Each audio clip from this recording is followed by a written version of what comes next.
Hello friends, welcome to the clapperboard diaries. आज हम देखेंगे 2017 में रिलीज हुई एक horror thriller film still born को। इस फिल्म की IMDb रेटिंग है 5.3, रॉटन टोमेटोज पर इसे मिले हैं 65% और 76% गूगल यूजर्स ने इसे लाइक किया है। आज हम स्टिल बॉर्न की कहानी को शॉर्ट में जानेंगे और मूवी में लामाश्तू नाम के जिस डीमन के बारे में बात की गई है उसके बारे में हम एंड में डिटेल में डिस्कस करेंगे, तो वीडियो को एंड तक ज़रूर देखिएगा। वीडियो को स्टार्ट करने से पहले मैं आप सभी से रिक्वेस्ट करना चाहूँगा कि अगर आप मेरे चैनल पर नए हैं तो अभी द क्लैपरबोर्ड डायरीज को सब्सक्राइब कर लें। Let's get started.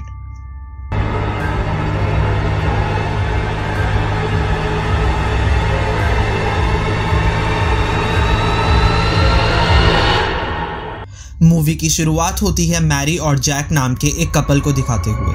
मैरी अपने ट्विन बेबीज को डिलीवर कर रही थी, जिनमें से एक बेबी का बर्थ तो ठीक से हो जाता है पर दूसरे की बर्थ के दौरान ही मौत हो जाती है। नेक्स्ट सीन हमें कुछ दिन बाद का दिखाया जाता है, जहां मैरी, जैक और उनका बेटा एडम एक नई जगह पर शिफ्ट हो गए हैं, पर मैरी अभी भी अपने सेकंड बेबी के डेथ से उभर नहीं पाई है। एक दिन एडम को वॉक पर ले जाते वक्त मैरी की मुलाकात रेचल से होती है। रेचल वहीं रहती थी और उसका भी एक छोटा बेबी था। नेक्स्ट डे जैक के ऑफिस चले जाने के बाद मैरी एडम के साथ घर में अकेली थी, तो उसे बेबी मॉनिटर पर एक नहीं 2 बच्चों के रोने की आवाज़ सुनाई देती है।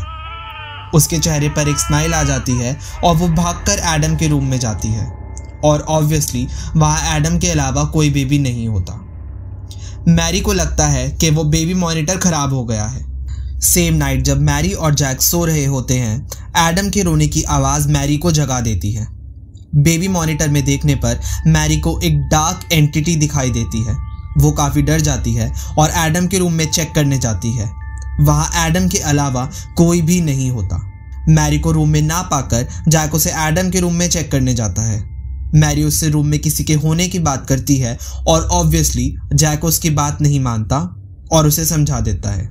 अगले सीन में हम मैरी को अपनी मॉम से वीडियो कॉल पर बात करते देख पाते हैं, जहां वो उसे चेकअप के लिए जाने को कहती हैं। वो नहीं चाहती थी कि बेबी की डेथ मैरी की हेल्थ को कॉन्टिन्यूसली अफेक्ट करे। वो मैरी को ये भी बताती हैं कि जैक उन्हें कुछ दिन के लिए मैरी का ध्यान रखने के लिए बुलाना चाहता है, पर मैरी इस बात को टाल देती है। सेम डे जब मैरी रेचल के घर जाती है तो उसे बिल्कुल अपने जैसा बेबी मॉनिटर दिखता है। यहाँ मैरी के एक्सप्रेशन से हम ये समझ पाते हैं कि उसे कुछ तो अजीब लग रहा था। दूसरी ओर जैक मैरी को बताता है कि उसे कुछ दिनों के लिए किसी ऑफिशियल काम से पिट्सबर्ग जाना होगा। मैरी को ये बात पसंद नहीं आती, बट समहाउ जैक उसे समझा देता है। नेक्स्ट डे जैक और रेचल स्ट्रीट पर फॉर्मली एक दूसरे से खुद को इंट्रोड्यूस करते हैं और ये मैरी विंडो से देख लेती है। मैरी शायद जैक और रेचल पर शक करने लगी थी। एडम का डायपर चेंज करते समय जैक उसके पैर पर एक अजीब सा मार्क नोटिस करता है। सीन अब कुछ देर बाद रात का दिखाया जाता है, जहां मैरी एडम को चुप कराने उसके रूम में जाती है। वो एडम को तो चुप करा देती है, पर उसे दूसरे क्रिब से किसी बच्चे की रोने की आवाज़ आने लगती है। जब वो मुड़कर देखती है तो उसे एक बच्चा इस हालत में दिखाई देता है। वो काफ़ी डर जाती है और अगले ही सेकंड जब वो दोबारा उस क्रिब में देखती है तो उसमें कोई नहीं होता। मैरी डरकर अपने रूम में वापस चली जाती है और जैक नोटिस करता है कि मैरी अब भी शायद मेंटल ट्रॉमा में है।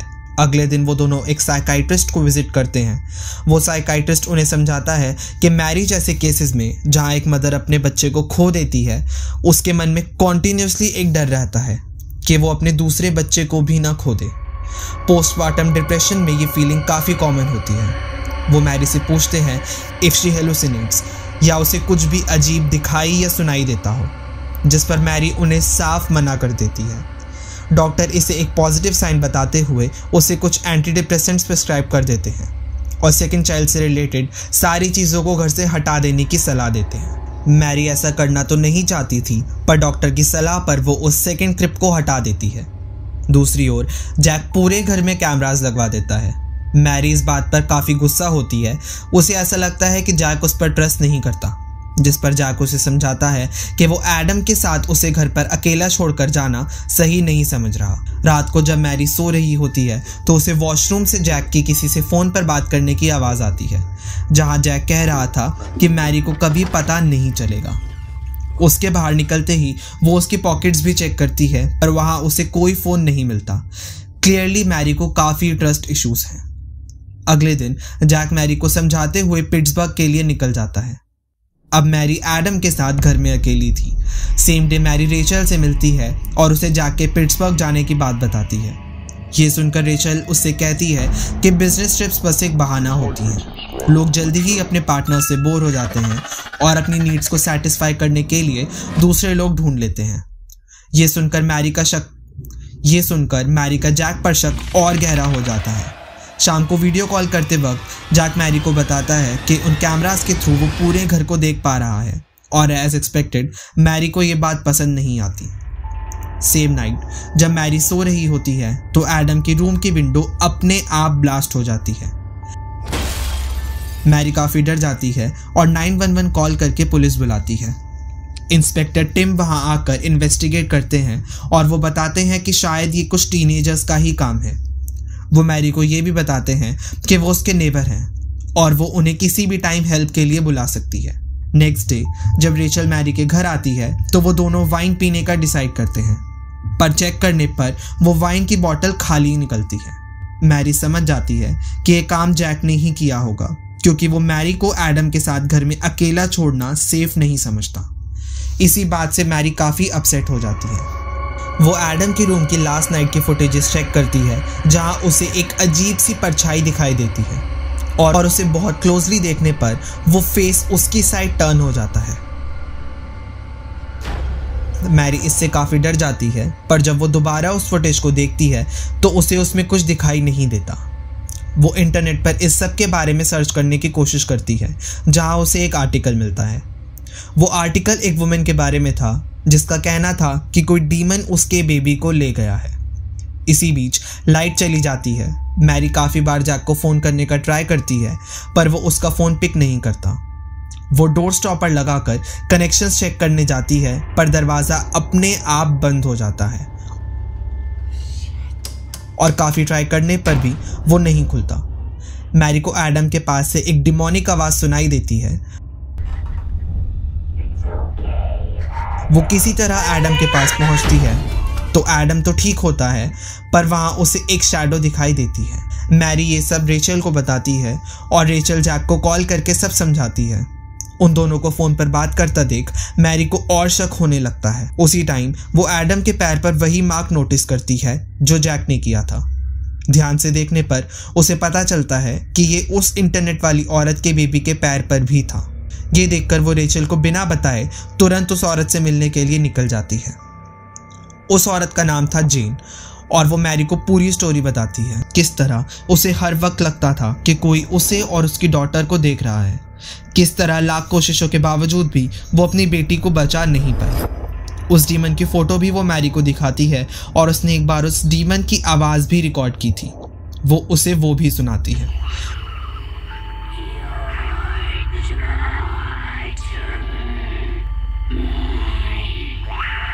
वो ये भी कहती है कि एडम को बचाने का एक ही तरीका है। वो डीमन एक बच्चा तो लेकर ही जाएगी। अब वो बच्चा मैरी का हो सकता है या फिर किसी और का। घर आकर वो उस डीमन लामाश्तू के बारे में रिसर्च करने लगती है। लामाश्तू एक्चुअली एक फीमेल डीमन है जो एट बर्थ ही बच्चों को मार कर देती है और सैक्रिफाइस ही एक तरीका है जिससे एडम को बचाया जा सकता है। मैरी रेचल के बेबी का सैक्रिफाइस करने का सोचती है। कुछ देर बाद मैरी को बेबी मॉनिटर से उसी डीमन की आवाज़ आती है। वो रिकॉर्डर ऑन करके उससे पूछती है कि उसने एडम को क्यों चुना और सीन यहीं पर कट हो जाता है। रात को एयर डक्ट में मैरी को किसी की आंखें दिखाई देती हैं। देन शी रियलाइजेस कि वो बस हेलुसिनेट कर रही थी। अपनी मॉम से वीडियो कॉल पर बात करते वक्त भी उसे डीमन की आवाज़ सुनाई देती है जो आई नीड यू बोल रही थी। मैरी डर कर लैपटॉप बंद कर देती है। सीन अब अगली रात का दिखाया जाता है जहां हम देखते हैं कि मैरी ने वो एयर डक्ट टेप से सील कर दिया है। उसे घर में किसी की प्रेजेंस फील होती है और वो नाइफ लेकर जाती है पर वो कोई और नहीं जैक ही था। नेक्स्ट डे जैक नोटिस करता है कि मैरी अपने में ही खोई हुई है। ही कुड क्लियरली सी कि मैरी की मेंटल हेल्थ दिन ब दिन बिगड़ती जा रही है। वो एडम को बाहर घुमाने ले जाता है और वापस आने पर मैरी उससे पूछती है कि वो इतनी जल्दी वापस कैसे आ गया। जिस पर जैक बताता है कि वो तकरीबन 2 घंटे से बाहर था। सेम नाइट जब जैक सो रहा होता है तो मैरी रोने लगती है और उसे बताती है कि उसने घर में हर जगह देख लिया है पर एडम कहीं नहीं है। जैक तुरंत एडम के रूम में चेक करने जाता है और वहाँ एडम अपने क्रिब में ही था। मैरी किसी मेंटली अनस्टेबल पेशेंट की तरह बिहेव कर रही थी। मैरी का बिहेवियर अगले दिन बहुत अलग था। वो यूजुअल डेज से कुछ अलग रेडी हुई थी और ऐसे एक्ट कर रही थी जैसे कुछ हुआ ही ना हो। Jack finds it weird too. यहाँ एक बात नोटिस करने वाली ये थी कि वो एडम को अपनी गोद में लेकर ही सब जगह घूम रही थी। जैक कुछ काम से घर के बाहर चला जाता है। अपनी मॉम से वीडियो कॉल पर बात करते टाइम भी मैरी एडम को ढंग से ट्रीट नहीं कर रही थी।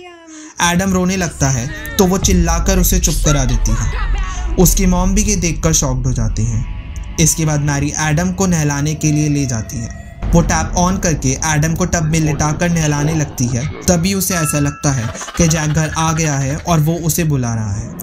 वो एडम को वहीं छोड़कर बाहर जैक को जवाब देने चली जाती है और तभी बाथरूम का दरवाज़ा बंद हो जाता है।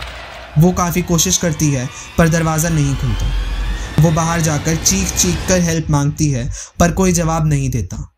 वहीं उसे एक कुल्हाड़ी दिखती है और वो उससे उस दरवाजे को तोड़ देती है। अंदर उसे वही डीमन नजर आती है और यहाँ पहली बार हम उस डीमन को क्लियरली देख पाते हैं। उस डीमन को देखकर मैरी का पैर फिसलता है और वो नीचे गिर जाती है। जब उसे होश आता है तो वो खुद को एक हॉस्पिटल में बंधा पाती है।